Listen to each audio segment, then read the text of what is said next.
Welcome back to the King Not Queen podcast. My name is Nina and I am your host.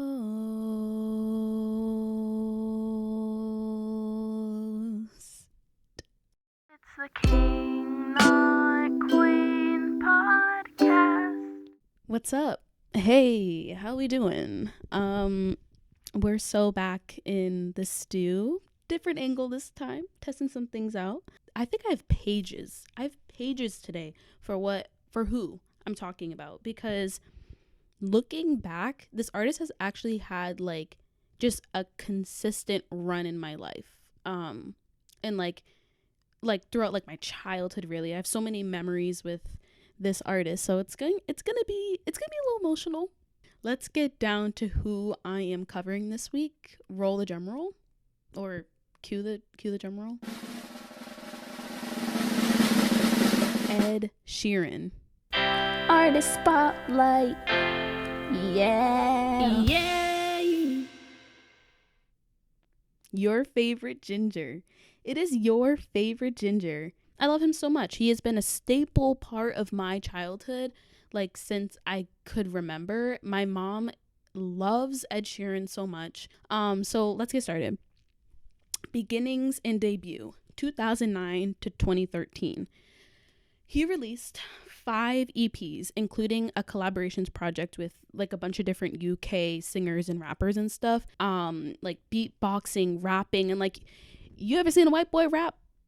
That's Ed Sheeran. I don't know. Something about it is so like endearing to hear, like when he like is spitting on the track. But so debut album plus. There's a theme here. He loves his maths, but starts out with plus. Like huge songs off of that album. A-Team went triple platinum everywhere and was nominated for Song of the Year. That was his first ever Grammy nomination. And then he released Lego House, and that like went viral because he had Ron Weasley from Harry Potter. Never seen a Harry Potter movie in my life, by the way. Played him because they kind of look similar, and people were like, oh my goodness. I think that was like the whole puppet thing. No, that puppet thing came later. Anywho, and then later on in life I found new songs, like not later on like now, but like later on after it came out. Give Me Love is such a good like kind of song. Like that wasn't a yawn, that was kind of like a yearning kind of song. And then You Need Me, I Don't Need You. And I'm gonna talk about the loop pedal like as we continue on, but that's like one of like the first times like I was seeing him like build up a song like from his guitar, no instruments required, just him and his guitar and his like beatboxing and harmonies. Like, I know you guys are sick of Charlie Puth, but I like, there's a way to do beatboxing and like building things that isn't annoying. Would like to thank Ed Sheeran for not being annoying about the fact that he's talented. Anywho, moving right along. Again, 20 years old. Debuts debuts at number 5 on the Billboard 200. Some noteworthy collabs during this era of 2009 to 2013, writing hit songs for One Direction, this small little boy band called One Direction.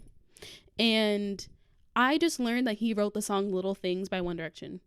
Thinking about it now that I know Ed Sheeran's music, like, obviously he wrote that song. It's painfully obvious that he wrote that song. It's so Ed Sheeran coded. And then him and Taylor Swift co-writing and singing on Everything Has Changed on her album Red, and he was opening for her on the Red tour, which was like insane. And they would like continue to collaborate in the future. They're very close.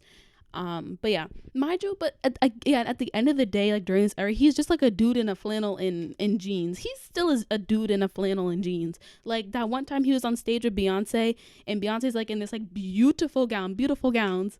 She's in beautiful gowns, and Ed Sheeran's in there with a guitar, a pick, a flannel, and his jeans and his like floppy hair. And everyone was hating on the fact that he doesn't need to, like, that he's a man, he doesn't feel the need to dress up, blah, blah, blah. Like, what if he just wants to wear that? Okay, and then the next era is between 2014 to 2015, his up and coming yet also number 1 era. So he made the song I See Fire for the Hobbit movie. 8, nominated for a Grammy for like best song for visual media, lost though. And then comes out with his second album, sophomore album. Everyone's like, oh, sophomore album flop, sophomore album flop. For everybody, this thing blew up.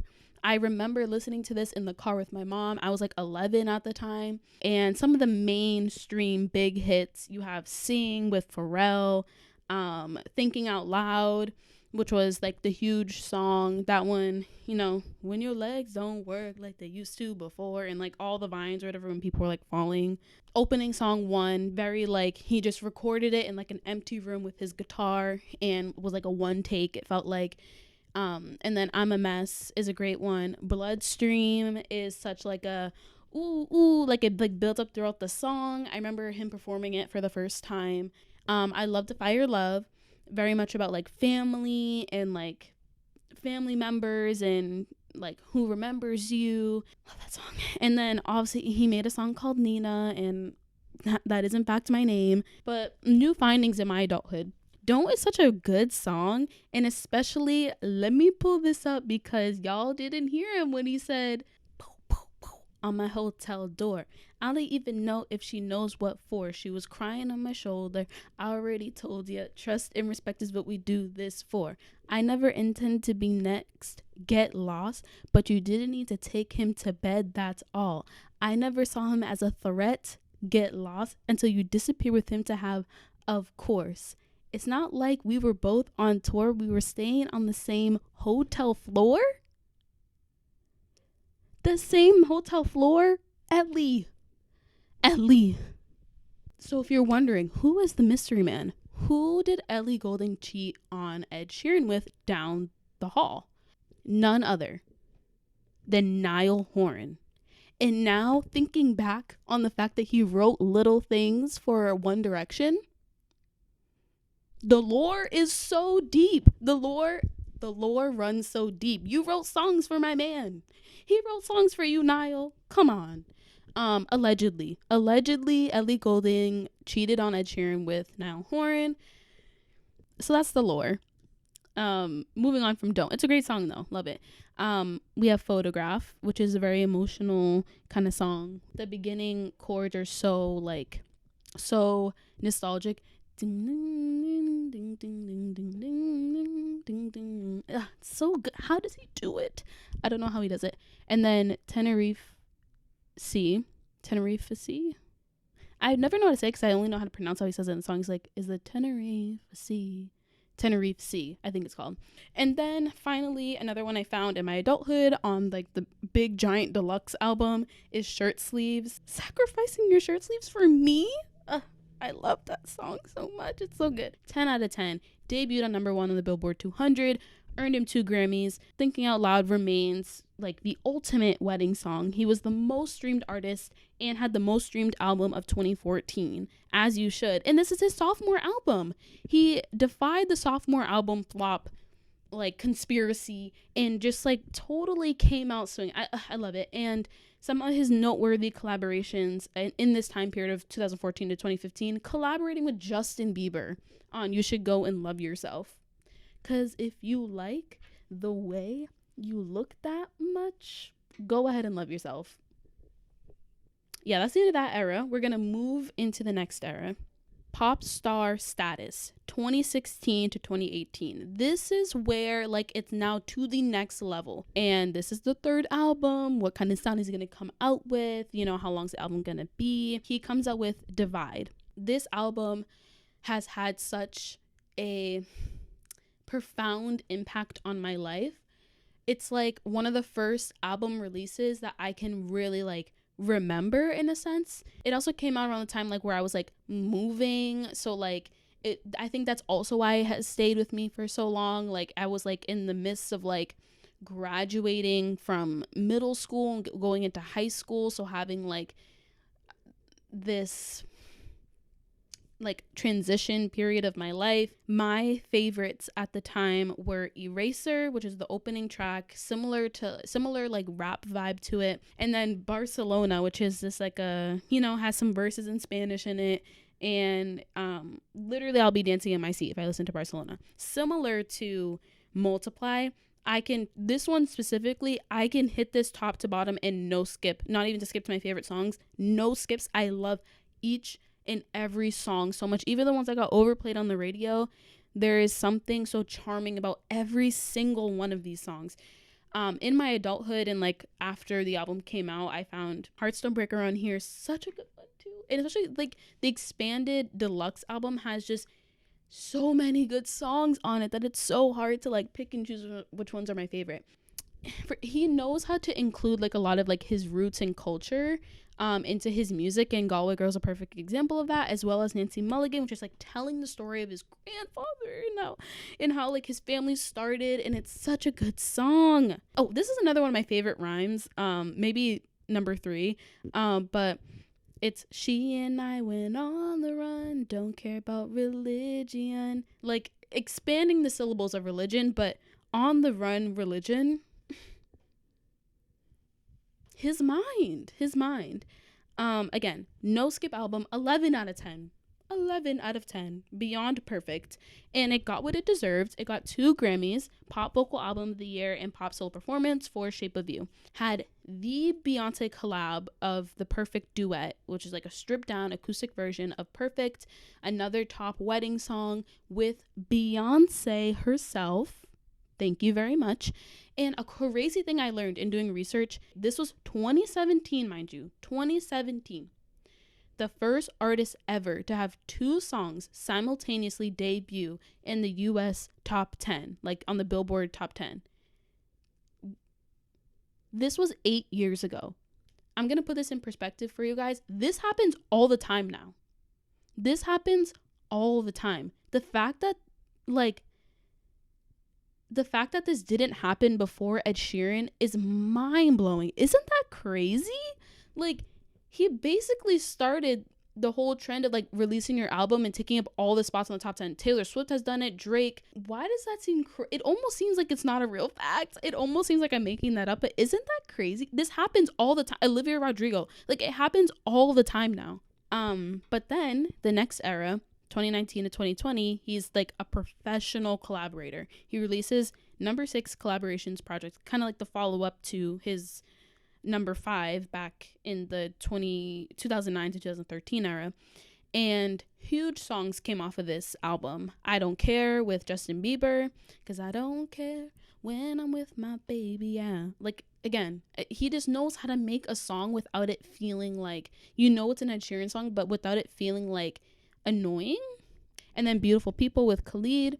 My personal favorite from the album is Antisocial with Travis Scott, which, like, yet again, it's also giving, like, I think it was around this time. It was either during this era or like late in the previous era where he was on stage doing EXO Tour Life with Lil Uzi Vert playing it on his guitar. I don't really care if you cry, like, with his flannel and jeans on stage at an award show. Like, again, we'll continue to talk about it, but like, he's also the king of like side quests. What do you mean, like, you're on the side of the street being like, hey, want a free Ed Sheeran show, and like trying to bait people into going to Ed Sheeran show, and nobody believes it, and then he's actually doing it in like a curtained area in like this random store on like the side of the street in Hollywood. Like, you know what I mean? Like, he just like does all these side quests. Most recently, he was just like, he just opened a pub in Ipswich and just performed there randomly on St. Patrick's Day. Like, what? He's always doing something. He was just in the subway with Jimmy Fallon. Like, he always does side stuff, and it's so funny because like, you're literally the biggest artist in the world. What are you doing on the side of the street with Jimmy Fallon? Once again, another debut number 1 album. So this is the 3rd one now. Back to the mathematics, the next era, 2021 until now. This is very large. Obviously, like, a lot of stuff has happened between 4 years ago and now, but I kind of lumped it all together because it's progressing along. But he's in his I'm just a man on the stage era, because he truly is just a man on the stage. If you see his tours, like, I'll insert a picture. His tours are literally him with a guitar, maybe like a keyboard, maybe like a little like drum pad. In 2022, comes back up with, the mathematics era and releases equals. Some highlights are Bad Habits, Shivers, Two Step, Afterglow. My mom loves that album, plays it all the time. She will always play an Ed Sheeran album top to bottom. Like, she has no problem with it, and she'll re-listen all the time. She is like, you think I'm glazing up Ed Sheeran right now? She would be doing the same thing. But 2023, he releases Subtract. Eyes Closed was like a big hit. My mom loves that one too. It's an all acoustic album, which I can really appreciate. I love an acoustic guitar that makes like the little like squeak sound. I'll see if I can like find an example and insert it. But like the squeak sound it makes, like when you change a chord, is like my favorite thing ever. Also in 2023, later on that year, he releases Autumn Variations, did the whole double album year, and now we get to 2025, and he's planning on releasing a new album, I believe later this year, called Play. The debut single is called Azizam, which is a Persian word for my dear. It's very much a classic Ed Sheeran, like move your body dance song, which you gotta love him for. But yeah, that's all I have about Ed Sheeran. Again, he is a master collaborator, a wizard with a pen. Thank you so much, Ed Sheeran. I'm speaking to you right now. Thank you so much, Ed Sheeran, for making Divide. It is one of the albums that I will always remember where I was when it debuted. New Music Friday. What do we have? I don't really have much. I have 2 songs. We have Sad for What by Eric. Oh, I just autocorrected. Eric Doe. Or Eric Doa, either one. But it was from the Euphoria like soundtrack. It played during one of the episodes. I was like, oh, I like this. And then I added it to my library.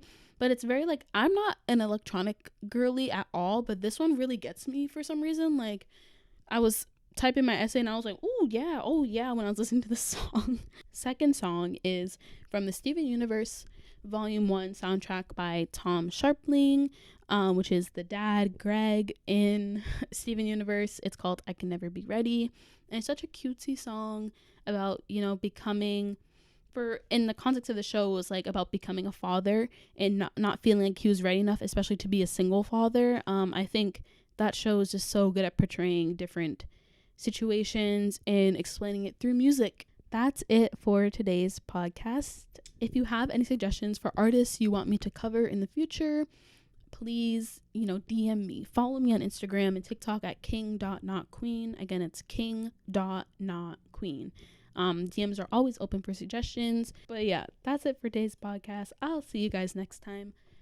Bye.